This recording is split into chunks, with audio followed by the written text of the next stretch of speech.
மக்களே, இந்த ஒரு பதிவில் நம்ம என்ன பார்க்க போகிறோம்னா, கொஞ்ச நேரத்தில் நானே குழம்பிட்டேங்க. ஒரு ஜோசியருக்கு ஒரு பதவி கொடுக்கும்போது எனக்கு முதல்ல ஒரு மாதிரி வருத்தத்தை ஏற்படுத்திடுச்சு. இதை நான் முதல்ல சொல்லிடுறேன். அதுக்கப்புறமா தான் தேடி பார்த்தேன், புரிஞ்சு பார்த்தேன், ஒரு மாதிரி தெளிவு கிடச்சிச்சு. இந்த தெளிவு நான் வந்ததுக்கு மிக முக்கியமான காரணம் அண்ணன் திருமா அவர்கள் தான். ஒரு 40 செகண்டுங்க முடிச்சு விட்டு போயிட்டாருங்க. இதை தாண்டி பார்த்தீங்கன்னா, இந்த ஜோசியர் ஒருத்தருக்கு பதவி கொடுத்தார் அப்படிங்கிற விமர்சனம் பயங்கரமாக போயிட்டு இருக்கும்போது நமக்கு ஆதரவு தெரிவித்த கட்சிகளே விமர்சனம் பண்ண ஆரம்பித்தாங்க. கம்யூனிஸ்டுகள் விமர்சனம் பண்ணாங்க. ஜோதிமணி அவர்கள் காங்கிரஸ் விமர்சனம் பண்ணியிருக்காங்க. அதை தாண்டி சசிகாந்த் செந்தில் அவர்கள் அவர் விமர்சனம் பண்ணியிருக்காங்க. இதையும் தாண்டி போனீங்கன்னா வன்னியரசு அவர்கள் விமர்சனம் பண்ணியிருக்காங்க. நான் திருமானே ஒரு தெளிவான நிலைப்பாடு எடுத்திருக்காங்க. நமக்குள்ளே விச்சுள்வாரிசுக்குள்ளே சில பேருக்கு இந்த பக்கம் இருக்காங்க, சில பேர் இந்த பக்கம் இருக்காங்க. சரி தப்பு அப்படிங்கிற குழப்பம் போயிட்டு இருக்கு. இதெல்லாம் ஒரு பக்கம் போயிட்டு இருக்கும்போது இதை பற்றி ஒரு மிக முக்கியமான ஒரு தெளிவுக்கு நான் வந்துட்டு அந்த தெளிவை உங்கள்கிட்ட கடத்த போறேன். நம்பர் 1. நம்பர் 2, வேற சில அரசு நியமனங்கள் பண்ணிட்டு இருக்காங்க. அதையும் நம்ம இந்த வீடியோவில் பார்க்க போறோம். 3வதா அரசு கொறடா அப்படிங்கிற ஒரு இடத்துக்கு நான் என்னமோ நினைச்சேங்க. என்னோட தலைவரை அவர் யாரை தெரியுமா அங்கே வச்சிருக்காரு? சபரிநாதன் அப்படிங்கிற டிரைவரோட பையன் சொல்லி மட்டப்படுத்திக்கிட்டே இருந்தாங்கல்ல, அவரை தூக்கி அங்கே போட்டிருக்கார்.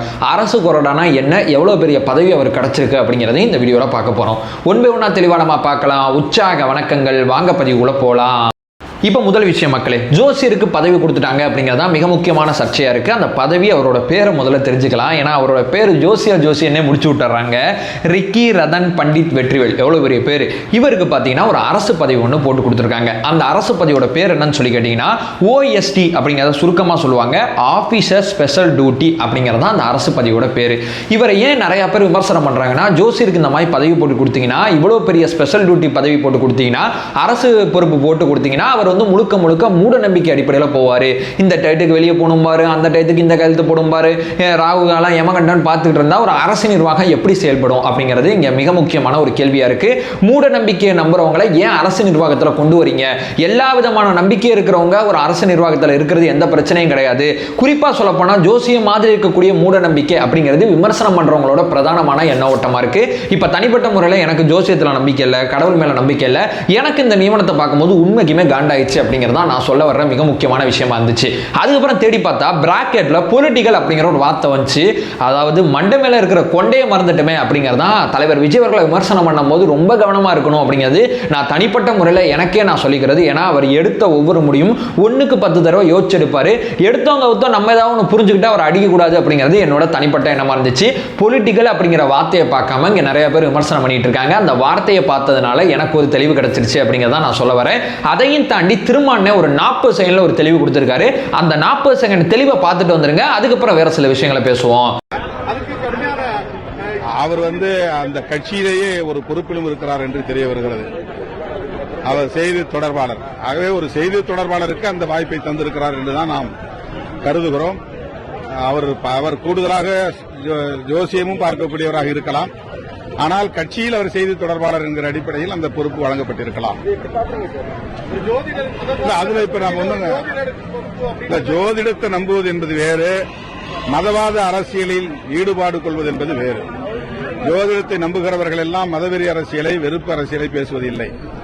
அவர் ஜோதிடர், ஆனால் அவர் அந்த கட்சியின் செய்தி தொடர்பாளர் என்ற தகவலும் உள்ளது.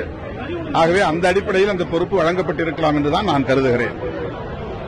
பாத்தீங்களா? அதாவது ஜோசியம் அப்படிங்கிறது நம்பிக்கை, மதவெறி வேற, ஜோசியத்தின் மேல் இருக்கக்கூடிய நம்பிக்கை வேற. ரெண்டையும் போட்டு குழப்பிக்க கூடாது அப்படிங்கிற ஒரு தெளிவான ஒரு நிலைப்பாடு கொடுக்குறாங்க. ஏன்னா மத ரீதியா இருக்கிறவங்க ஜோசியத்தை நம்புவாங்க.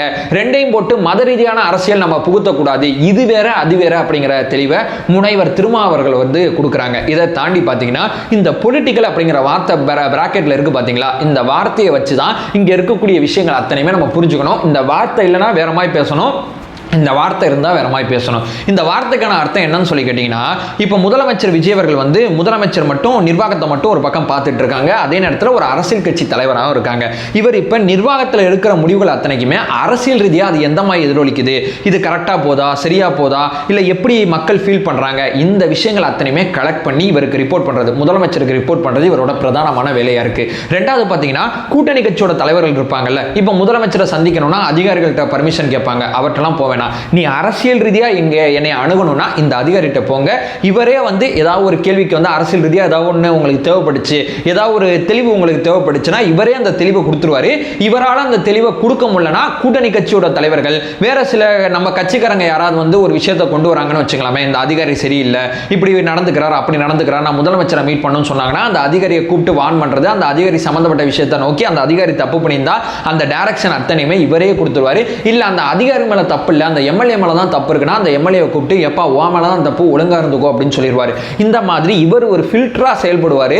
இவரால் சால்வ் பண்ண முடியாத விஷயங்களை முதலமைச்சர் விஜய் அவர்கள் கவனத்துக்கு கொண்டு வருவாங்க அப்படிங்கிறது மிக முக்கியமான விஷயமா இருக்கு. இப்போ சில அமைப்புகள் வந்து முதலமைச்சரை சந்திக்கணும்னு ஆசைப்பட்டாங்கன்னா இவர்கிட்ட வருவாங்க. நீங்க வந்து அரசு அதிகாரிகள் நோக்கி போவேனா, அவங்க நிர்வாகத்தை மட்டும் கவனம் செலுத்தட்டும், அரசியல்னா அந்த அதிகாரி பார்த்துப்பாரு. இப்போ நான் வந்து ஒரு அரசோட ஒரு பயணமா நான் ஒரு சில ஏரியாவுக்கு போகும்போது அங்க சில பொலிட்டிக்கல் ஆக்டிவிட்டி எதுவும் பண்ணலாமா அப்படிங்கறத இவர் ஐடியா பண்ணுவாரு. அரசு வந்து இந்த மாதிரி வந்து பொலிட்டிக்கலா இந்த மாதிரி செயல்பட்டா சரியா இருக்கும், இந்த மாதிரி போனா சரியா இருக்கும்னு சொல்லி ஆலோசனைகள், அரசியல் ஆலோசனைகள் கொடுக்கக்கூடிய ஒரு அரசு அதிகாரி தான் இந்த பண்டித் அவர்கள், பண்டித் வெற்றிவேல் அவர்கள். மற்றபடி பார்த்தீங்கன்னா நிர்வாகத்தில் இன்னைக்கு இந்த அதிகாரியை மாற்றணும், இந்த அதிகாரியை போடணும், இந்த விஷயத்தை செய்யணும், இந்த விஷயத்தை செய்யக்கூடாது, இந்த ஜிஓ போடணும், அந்த ஜிஓ போடக்கூடாது அப்படிங்கிற எந்த விதமான விஷயமும் இவர்கிட்டேருந்து வரவே வராது. இவர் முழுக்க முழுக்க முதலமைச்சரோட பொலிட்டிக்கல் ஆக்டிவிட்டியை மானிட்டர் பண்ணி முதலமைச்சருக்கு வந்து தகவல் கொடுக்கறதா இவரோட வேலை. இவரை ஜோசியன்னு சொல்றாங்க, ஆனா இவர் அரசியல் ஆல்ரெடி இருக்காரு. தாவேக்காவோட மாநில செய்தி தொடர்பாளராக இருக்காரு. இவர் செய்தி தொடர்பாளராக ஒரு அரசியல் கட்சியில பயணிச்சுக்கிட்டு இருக்கும்போது அரசு நிர்வாகத்திட்ட வரும்போது இவர் நம்பிக்கைக்குரியவராக இருக்கும்போது இவர்கிட்ட அந்த பொலிட்டிக்கல் சார்ந்த விஷயத்தை கொடுக்கும்போது, இப்போ பொலிட்டிக்கல் சார்ந்த விஷயத்தை ஒரு நம்பகம் இல்லாத ஒருத்தர்கிட்ட போய் நீங்க கொடுத்தீங்கன்னா இப்போ முதலமைச்சர் விஜய் அவர்கள் மறுபடியும் ஒவ்வொன்றையும் ரெஃபர் பண்ணிக்கிட்டே இருக்கணும். எத்தனை விஷயத்தை அவர் ரெஃபர் பண்ணுவார், எத்தனை விஷயத்தை பார்ப்பார், அவர் அத்தனை விஷயத்தை பார்க்க முடியாது அப்படிங்கிறதுக்காண்டி தான் இவருக்கு பதவி போட்டு கொடுத்துருக்காரு. மறுபடியும் ஒன்னையும் ரீசெக் பண்ண வேண்டிய அவசியம் கிடையாது. ஒரு நம்பிக்கைக்குரியவர், கட்சியில் ஆல்ரெடி பொறுப்புல இருந்தவரை ஒரு பொலிட்டிக்கல் அதிகாரியா போட்டிருக்கார், ஒரு சிறப்பு அதிகாரியா போட்டிருக்கார் அப்படிங்கிறதா இங்க நம்ம சொல்ல வருது. இப்போ இவர் மூட நம்பிக்கை நோக்கி நகர்றாரு, ஜோசியன் உயிரை வாங்குறாரு அப்படிங்கிறத நம்ம பார்த்தோன்னு வச்சுங்களேன். விச்சுவல் வாரியர்ஸ் பணி என்னவா இருக்குன்னா, மிக முக்கியமா அரசை பற்றி இருக்கக்கூடிய அவதூறு அத்தனையுமே நம்ம முறியடிச்சுக்கிட்டு இருக்கோம். அதே நேரத்தில் எதிர்க்கட்சிகள் அரசு மேலே ஒரு நியாயமான விமர்சனத்தை முன் வச்சாங்கன்னா எதிர்க்கட்சிகளோட குரலை வலுப்படுத்தும் போது விச்சுவல் வாரியர்ஸ் வந்து எதிர்க்கட்சிகள் சொல்றது சரி, முதலமைச்சர் விஜய் அவர்கள் இதை செய்யணும் அப்படின்னு சொல்லி நம்மளோட குரல் பார்த்தீங்கன்னா மாறிக்கிட்டே இருக்கும். அவதூறு பரப்புனா திருப்பி அடிப்போம், நியாயமாக பேசினா உன் பக்கம் நின்று பேசுவோம். இவர் மூட நம்பிக்கை நோக்கி நகர்வார் அப்படிங்கிற ஒரு நம்பிக்கை உங்களுக்கு இருந்துச்சுன்னா இவரை தொடர்ச்சியாக கண்காணிங்க. இவர் அப்படி நகர்ந்தார்னா முதல் குரல் தாவேக்கா தொண்டர்களாக இருக்கக்கூடிய எங்கள்கிட்ட தான் வரும் அப்படிங்கிறதா யதார்த்தமான உண்மை. ஒருத்தர் ஜோசியரா இருந்தாவே அவர் அரசு பணிக்கு வரக்கூடாது அப்படிங்கிறதெல்லாம் கிடையாது. இது எப்படி இருக்கு தெரியுமா, நடிகர்னா நாடாடக்கூடாது அப்படின்னு சொல்றாங்கல்ல, ஒரு தொழிலை வச்சு இந்த மனுஷன் இப்படித்தான் அப்படின்னு சொல்றது எனக்கு உடன்பாடே கிடையாது. தொழில் வேற, மனிதர் வேற. அவர் செய்யற தொழில் அடிப்படை அப்படிங்கிறது அவருடைய வருமானம் ஈட்டுறதுக்கான ஒரு வழிதானே தவிர வேற எதுவுமே கிடையாது. ஓவரால் இவரோட செயல்பாடை பார்ப்போம், பார்த்துட்டு அடுத்த ஸ்டெப் எடுப்போம். இவர் அரசு நிர்வாகத்தில் தலையிட மாட்டாரு, பொலிட்டிக்கல் ஆக்டிவிட்டி மட்டும்தான் பார்த்துக்க போறார் அப்படிங்கிறது நான் சொல்ல வர முதல் விஷயமா இருக்கு. இப்ப ரெண்டாவது விஷயங்க, அதாவது பாத்தீங்கன்னா அரசு நிர்வாகிகள் சம்பந்தப்பட்ட விஷயத்துல ஏகப்பட்ட மாற்றம் வந்திருக்கு. திமுக ஆட்சியில் ஒருதலை பட்சமா செயல்பட்ட சில அரசு அதிகாரிகளை காத்திருப்பு பட்டியலில் போட்டிருக்காங்க. மிக முக்கியமா உதயச்சந்திரன் அப்படிங்கிற ஒருத்தர் நிதித்துறை செயலாளராக இருந்தாரு. ஒரு பெரிய லாபி வந்து இவர் பண்ணிட்டு இருக்காரு அப்படிங்கிறத நீங்க அந்த திமுக ஆட்சியோட அரசு நிர்வாகத்தை பக்கத்துல இருந்து கவனிச்சுக்கினா இவரோட பங்களிப்பு உங்களுக்கு நிச்சயமா தெரியும். அமுதா ஐஏஎஸ் அப்படிங்கிற ஒருத்தவங்க உள்துறை செயலாளராக இருந்தாங்க, வேற சில கூடுதல் பொறுப்புல இருந்தாங்க. இந்த கரூர் விஷயத்துல அப்படியே உட்கார்ந்து வீடியோ போட்டெல்லாம் காமிச்சு பேசுனாங்க பாத்தீங்களா. ஒரு அதிகாரி அப்படிங்கிறத மறந்து மிக முக்கியமா ஒரு அரசியல்வாதியாவே இவங்க செயல்பட்டாங்க அப்படிங்கிறதெல்லாம் உங்க அத்தனை பேருக்குமே நிச்சயமா தெரியும். இந்த மாதிரி அதிகாரிகள் அத்தனை பேருமே மாத்திட்டு ரொம்ப டேலண்டா இருக்கக்கூடிய சில விஷயங்களை, சில நிர்வாகிகளை எடுத்து வந்து மேல உட்கார வச்சிருக்காரு. நிதித்துறை செயலாளராக சித்திக் அப்படிங்கிற ஒருத்தரை போட்டிருக்காங்க. மிக முக்கியமா வேகமா முடிவெடுக்கிறதுல இவர் வந்து ரொம்ப திறமையான ஒருத்தர்லாம் சொல்றாங்க. இந்த மாதிரி திறமையான அரசு அதிகாரிகளை மேல கொண்டு வந்திருக்காரு. ஒருதலை பட்சமா போன அரசுக்கு சார்பா செயல்பட்ட அதிகாரிகளை காத்திருப்பு பட்டியலில் தூக்கி போட்டிருக்காரு அப்படிங்கிறது இங்க மிக முக்கியமா நம்ம கவனிக்க வேண்டியது. இப்போ நம்ம பர்சனலா பேச வேண்டிய மூணாவது விஷயத்துக்கு வருவோம். அரசு கொறடா அப்படிங்கிற ஒரு பதவி. நான் ரொம்ப ஆர்வமா அதுக்கு வெயிட் பண்ணிட்டு இருந்தேன். ஏன் தெரியுமா, யாரை போட போறாங்க? செங்கோட்டையன் அவர்கள் வந்து ஒரு முன்னவரா இருக்காரு நம்மளுடைய சட்டசபையில. இவர் வயசுல மூத்தவர், கிட்டத்தட்ட ஒரு 9 முறை பாத்தீங்கன்னா எம்எல்ஏவா இருந்தாரு. இவருக்கு இந்த பதவி ரொம்ப கரெக்ட். ஆனா அரசு கொறடா அப்படிங்கிறது ஒரு மாதிரி வந்து ஒரு வயசானவங்க, இப்ப அதிமுக இருந்து தாவேக்கா நோக்கி பயணிச்சவங்க, ஒரு இந்த சட்டசபை நிர்வாகத்தில் இருக்கக்கூடிய அனுபவம் இருக்கிற ஒருத்தருக்கு தான் கொடுப்பாருங்கிறது நான் தனிப்பட்ட முறையில் நினைச்சேன். இது எல்லாத்தையும் தவிடுபுரியாக்கி அந்த பையனை ஒருத்தர் வந்து டிரைவர் பையன் சொல்லி அலட்சியப்படுத்தின நல்ல நடிகர் பிரகாஷ்ராஜ் அவர் அரசு கொறடாவை போட்டுரு, அந்த பையன் தான் அரசு கொறடா அப்படின்னு சொல்கிறாருங்க. இதை என்னால் எப்பா ஒரு யங்ஸ்டருக்கு இந்த வாய்ப்பு கிடைச்சது ரொம்ப ரொம்ப மகிழ்ச்சியாக இருந்தாலும் ஒரு அரசு கொறடா அப்படிங்கிற அந்த பதவியோட விஷயங்களை தெரிஞ்சுங்க. எப்பேற்பட்ட பொறுப்பை சபரிநாதன் அவர்களுக்கு கொடுத்துருக்காங்க அப்படிங்கிறத நான் இங்கே சொல்ல வரேன். இந்த தாவேக்காவோட எம்எல்ஏக்கள் இருக்காங்கல்ல, ஒவ்வொரு கட்சிக்கும் ஒவ்வொரு கொறடா இருப்பாங்க. தாவேக்காவோட எம்எல்ஏக்கள் அத்தனை பேருமே இவர் தான் சட்டசபையில் கண்ட்ரோல் பண்ண போகிறாங்க. அதாவது தாவேக்காவோட எம்எல்ஏக்கள் வந்து இன்னைக்கு வரணும், முக்கியமான மசோதா பாஸ் ஆக போகுது, நீங்கள் ஓட்டு போடணும், அல்லது அந்த மசோதாக்கு நம்ம ஓட்டு போடுங்கன்னு சொல்லும் போது அந்த மசோதாக்கு அவங்க ஓட்டு போடாமல் இருந்தாங்கன்னா அத்தனை நடவடிக்கையுமே ஃபில்டர் பண்ணி இவர் வந்து ஓட்டு போடலாங்கன்னு சொல்லி, அதாவது அவரோட பதவியை பறிக்கிறதுல மிக முக்கியமான ஒரு இடத்து கூட அந்த அரசு கொறடாக்கு ரொம்ப முக்கியமான ஒரு பங்களிப்பு இருக்கு. அரசு கொறடா நினைச்சாங்கன்னா சட்டசபை அலுவலர் அத்தனையுமே எம்எல்ஏக்கள் அத்தனை பேருக்குமே கொண்டு போய் சேர்க்கிறது இவரோட பெரும் பணியா இருக்கு. சட்டசபை நடக்கும் போது தாவேக்காவோட எம்எல்ஏக்கள் என்ன பண்ணணும் என்ன பண்ணக்கூடாது அப்படிங்கிற மிக முக்கியமான முடிவுகள் அத்தனையுமே கொண்டு போய் சேர்க்கக்கூடிய மிக முக்கியமான பணியை அரசு கொறடா அப்படிங்கிற இடத்துலேருந்து சபரிநாதன் அவர்கள் செய்ய போறாங்க.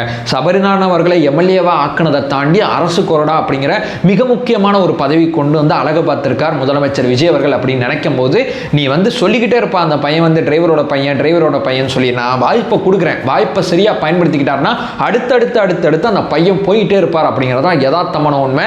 ஒரு டிரைவரோட பையன் வளரக்கூடாதுன்னு நினைச்சீங்கன்னா அந்த பையனுக்கு டேலண்ட் இருக்கு, அதனால அந்த பையன் வளருவார் அப்படிங்கிறத என்னுடைய செயல் நடவடிக்கை மூலமா நான் செஞ்சு காப்பேன் அப்படிங்கிற விஷயத்தை முதலமைச்சர் விஜய் அவர்கள் செஞ்சிருக்காங்க. ஸோ சட்டசபையை பொறுத்தவரை தாவேக்காவோட எம்எல்ஏக்கள் இனிமே ஒரே ஒருத்தரோட சொல்ல கேட்டு தான் செயல்படணும். அந்த ஒருத்தர் சபரிநாதன். எப்படி இருக்கு சொல்லும் போதே எவ்வளவு முக்கியமான ஒரு பொறுப்பை கொடுத்துருக்காங்க, அதையும் இந்த வீடியோவில் நான் ஷேர் பண்ணியிருக்கேன். ஓவரால் பார்க்கும்போது ஜோசியரோட செயல்பாடை கூர்ந்து கவனிப்போம், என்ன செய்கிறார் என்ன பண்ணுறான்னு பார்த்துட்டு அதுக்கப்புறம் நியமிச்சோன்னா அடியவனா நியமிச்சு அவரோட செயல்பாடு தப்பாக இருந்தால் அடிப்போம் அப்படிங்கிறத நான் இங்கே சொல்ல வர்றது. ஒன்று தெளிவாளமாக பார்த்துருப்போம்னு நினைக்கிறேன். அதை சொல்லிட்டு இந்த வீடியோ என் பண்ணிக்கிறேன். நம்மளோட சேனலை ஃபர்தராக ஃபாலோ பண்ணிங்கன்னா தாவேக்கா சார்ந்த ஏகப்பட்ட விஷயங்களை தொடர்ச்சியாக பார்த்துட்டு இருக்கோம். நம்மளோட ஒரே நோக்கம் அறியாமை அகற்ற வேண்டும், அறியாமை அகற்றப்பட வேண்டும். Thank you so much.